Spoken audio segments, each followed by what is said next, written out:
relative strength of at least the best teams in the Big Ten. Still, Counselor May says even if the Buckeyes run the table, finish the season with one loss, there is no spot for them in the college football playoff. Yeah, sure. If you look at Ohio State's victory, we thought Michigan State was a good football team with their one loss going to Oregon. But we found out that it doesn't matter because they still lost to a Pac-12 team. And in the Pac-12, if Arizona State with a big victory over Notre Dame and Oregon end up with one loss playing the Pac-12 championship, there'll be a team from the Pac-12 with one loss. Big 12 conference, TCU, Baylor.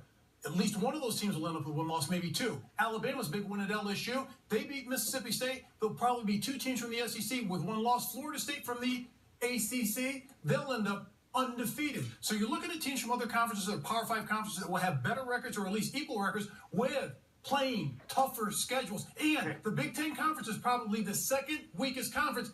And I've got 2 words left to tell you. Virginia Tech.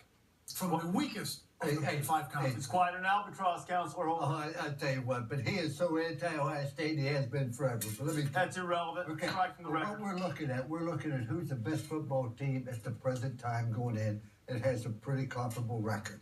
Braxton Miller was a great quarterback. He's injured. In comes J.T. Barrett, a freshman. You saw him practice. You said you don't think he can throw well enough. But Urban Meyer's taken this football team since the second game, and he's developed it where they had 568 yards against what he said was one of the great defenses in the country. And I want to tell you, right now, Ohio State is playing as well as anybody in the country. You talk about conference, anything else, they dread. And earlier in the year, yeah.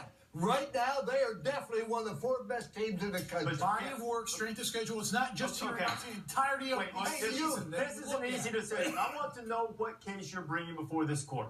Are you saying no matter what, even if we have 2-loss chaos? No, I didn't say that. I said one-loss teams from the Pac-12. No, I know that. Are you saying that if there are 2-loss teams elsewhere that you have no spot for Ohio State? 2-loss teams? No. Obviously, he didn't make his argument. Quit explaining it after you have to ask him.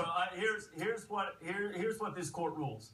If everybody winds up with one loss, as Counselor May says, and he's right, there's no spot for Ohio State if all of those teams wind up with one loss. But if they wind up with 2, there is a spot for Ohio State. That's not the argument. My argument is that they wind up with one loss. I want to tell you, the committee, thank God you are not the committee, you are neither. They look at it, who's playing best right now. Who has one loss? Who has Ohio State playing as well as anybody? Counselor Holtz, the entire body of work, not what happens. Entire body of work. What do you know about body? I'm dismissing this case. There is no winner tonight because you're right on one loss. You're right if there are 2. Court's adjourned. I'll tell you what, it's bad. It's bad because you're looking at the team that improved and goes along. No wonder the people in Ohio dislike you. We'll show you some of the spectacular